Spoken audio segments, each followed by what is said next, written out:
ہے، یاد رکھیں، ٹھیک ہے؟ تو طلاق ایک حق ہے، ایک ایسی چیز ہے جس کو ضرورت پڑنے پر استعمال کیا جا سکتا ہے۔ اب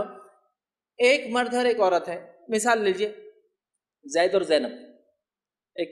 جسٹ ایگزامپل دے رہا ہوں سمجھنے کے لیے۔ زید اور زینب، ایک زید ظاہر سے آپ سمجھ رہے میل ہے اور زینب فیمیل ہے، مرد عورت ہے، یہ میاں بیوی۔ اب دونوں یہ سوچتے ہیں کہ الگ ہونا ہے، ریزنز ابھی ہم اس کو ڈیفائن نہیں کرتے چونکہ کازز کے اوپر ہم بات نہیں کر رہے ہیں، لیکن اب وہ طے کرتے ہیں کہ ہم کو الگ ہونا ہے، یا شوہر بولتا ہے، زید بولتا ہے کہ مجھے آپ کے ساتھ نہیں رہنا اور مجھے آپ سے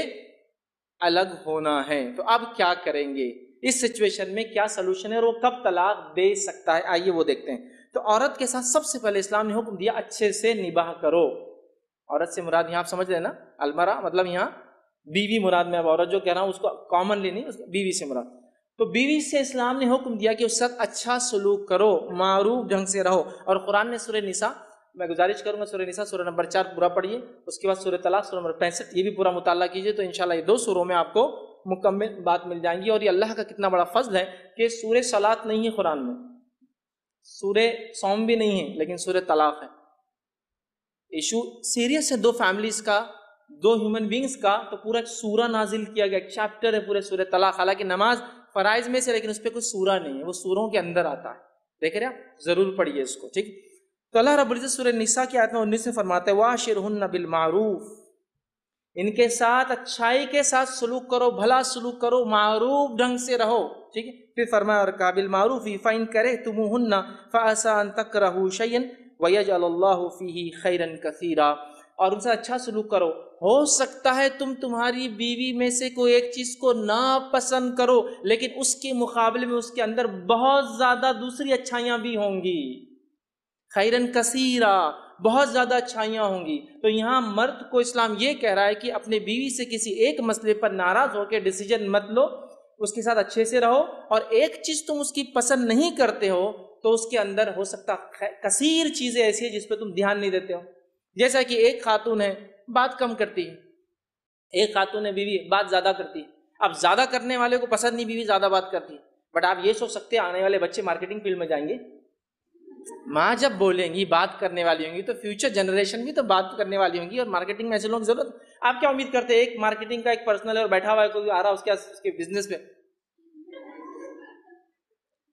پاگل آدمی اس کو جاب پہ کون رکھیں گا؟ وہ تو ایسا ہو ویلکم سر، آئیے بیٹھیے تشریف رکھیے، کیا بتاؤں، کیا کھلاؤں، کیا پلاؤں، ہوٹل ہے تو کہاں سلاؤں آپ کو بتائیے،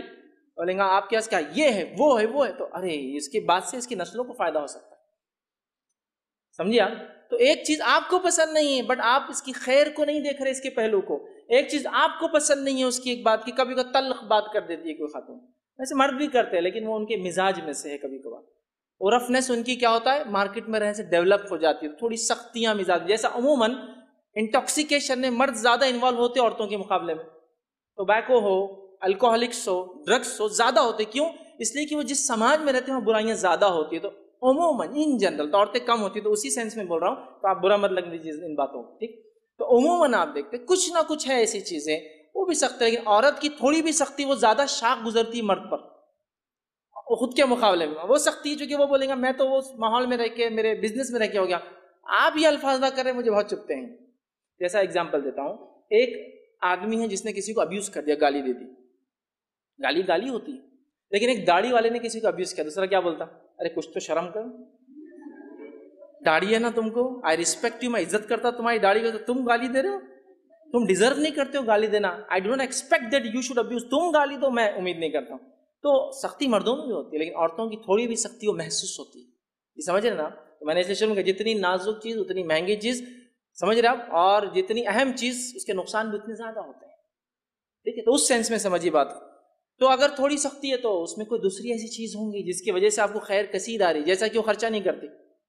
اگر اس میں ایک برائی ہے تو دوسری اچھائی کیا ہے؟ کبھی بازار چلو ہی نہیں بولتی آپ کو، اس سے بڑی نعمت کیا ہو سکتی ہے؟ بازار چلنے کا نہیں بولتے، لیڈی بولے تو وہ آدمی بولیں گا آپ کی شادی عورت سے ہوئی یا فرشتے سے ہوئی، مطلب کیا تھا وہ، کیا ملا آپ کو نعمت میں؟ تو بولے میری بیوی نے کبھی آج تک مجھے بازار نہیں بولا، جو لا کے دیا خوش ہوگی، او بس سجدے کرو بھائی، تم تو روزے رکھ لو مہینے بھر کے، ہوتا ہے نا؟ تو ایک کمی ہوں گی تو ایک اس میں کچھ ہوگا، وہ دیکھنا۔ تو پہلے مردوں سے کہا اس کی اچھائیوں گنو، اس کی برائیوں کو نظر انداز کرو، پہلی چیز نظر انداز کرو، بولتے اس کا ہرگز مانا نہیں عورت نے برائی ہے، اس کو ادر وے مت لیجیے، میری بات کو میڈیا جیسا لیتا ہے، ہر بات کا الٹا کچھ تو بھی لینا ہے، ایسا مت لیجئے، پازیٹیو لیجئے کہ جو ہے اس میں اگر ہوں گی تو اس کے خیر کو بھی تم دیکھو، پہلا کا۔ دوسرا، نبی اکرم صلی اللہ علیہ وسلم نے فرمایا عورت کی کچھ فطرت ہے، اس فطرت کو بھی سمجھنے کا اسلام نے حکم دیا، اور آپ نے فرمایا عورت کو اللہ نے ایک نیچر پہ بنایا ہے، مردوں کو ایک نیچر پہ بنایا ہے، تو عورت کی نیچر کی خصوصیت یہ ہے یا اس کی خامی یہ ہے، اس کی کمزوری یہ ہے کہ اس کا نیچر میں تھوڑی کجی ہوتی ہے، کجی سمجھتے آپ، تھوڑا سا ٹیڑھا پن ہوتا ہے۔ تو نبی اکرم صلی اللہ علیہ وسلم نے فرمایا کہ اس کو تم زیادہ سیدھا کرنے کی کوشش مت کرو، تو اب آپ اس کو پازیٹیو مت لو، یس سب میں تنگ کر سکتی ہوں اس لیے کہ حدیث میں ہے کہ عورت ٹیڑھی ہوتی ہے، تو آپ شوہر کو بولے سیدھے ہو جاؤ، میں ٹیڑھی ہے اس لیے کہ حدیث میں اللہ کے رسول نے بولے جھوٹ نہیں بول سکتے ہو۔ دیکھیں نیگیٹو مت لیجیے میری باتوں کو، بی پازیٹیو، ٹھیک۔ نیچر دیکھیے ہر کسی کو ایک نیچر پہ بنایا نا، اینیمل کنگڈم لیجیے، ہر پلانٹ اینیمل ایک نیچر پہ بنا ہے، اس اینیمل میں الگ الگ اینیملس کو جی ہر اینیمل ایک نیچر پہ بنا ہے، تو ہیومن بینگس کو الگ الگ نیچر پہ پیدا کیا ہے، تو اللہ نے آدم کو الگ الگ مٹی دنیا سے اٹھانے لگا اس سے بنایا، اور آدم کی ایک رب سے ہوا کو بنایا، تو اس کے نیچر میں تھوڑی کجی ہے، تو کہا زیادہ سیدھا نہیں کرنا، کرو گے تو توڑ بیٹھو۔ اس کا مطلب یہ کہ پہلے وارننگ دے دی گئی کہ something will be there always, اور اس مزاج کو آپ نے بھی قبول کر، اللہ نے آپ کو ایسا بنایا، اللہ نے مجھے ایسا بنایا، مطلب مردوں کو ہوا کو ایسا بنا اور آدم کو ایسا بنایا، آدم کی ہر حرکت ان کی نسلوں میں آتی ہے، ہوا کی ہر حرکت ان کی نسلوں میں آتی ہے، آدم کی خصوصیتیں مردوں میں نظر چھلکیں گے اور ہوا کی خصوصیت عورتوں میں چھلکتے ہوئے آپ دیکھیں گے، سمجھ رہا؟ تو یہ نیچر ہے نا۔ اسلام کا کیا ماننا ہے دیکھیے کہ ایک بلب اگر 40 واٹس کا ہے تو اس کو 40 واٹس کرنٹ دینا چاہیے، 20 دینا بھی غلط ہے، 60 دینا بھی غلط ہے، اوور برڈن بھی نہیں کرنا، لیس بھی نہیں دینا۔ 100 واٹ ہے تو 100 واٹ دو، 120 مت دو، 80 مت دو، پرابلم ہوتا ہے جس کا جو نیچر ہے۔ سیکنڈ کہا کہ اچھے سلوک کرو، اچھائی کے ساتھ اس کے ساتھ رہو، دیکھیے ہو گیا پہلا معروف، دوسرا حکم دیا تھوڑا ان میں ہوتا ہے اس کو برداشت کرو، تیسرا حکم، اب مسئلہ اس کے بعد بھی نہیں